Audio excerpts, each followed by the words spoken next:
end of work as we know it, it's changed. We've gone from agricultural to industrial to information. I mean, everyone knows that there's a big shift, but the whole structure of the economy, structure of work has changed radically. So how do we fit? Whether we're young, middle life, or older, how can we find work that fits who we are? So what are the new work realities? Well, there's certain new life skills. Number one is you're on your own. My father worked for the same place for 40 years. He had an intrinsic or a promise that if he did a good job, he'd retire and he would have a pension and he'd be able to live. He died, unfortunately, 24 months after retiring. So that's another story. But the whole business of that promise is pretty much over.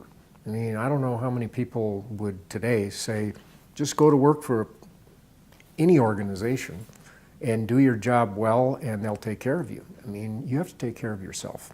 So how do you do that? And most people have not had much help in discerning not only what they'd like to do, but where they'd like to do it. And then when a trigger comes along and they have to do it, they're lost. And it's the amount of people who feel isolation, and we know isolation is fatal. Isolation and going it alone is a very bad thing, whether you're going through a divorce or a job change or a health change or any triggering transition inflection point in your life. Going it alone is not a good thing.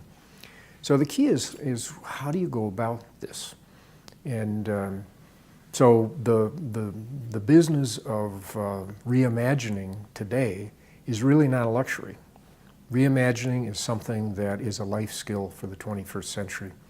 If I had $1 for every person over the age of 50 who said to me, do you do this for younger people? Because my kid has got a great education, maybe he's still living with me or not, but is clueless about how to use that education in today's realities. And so that's what reimagining is all about. It's a guidance system for helping people to really learn the life skills that they didn't get prior to this.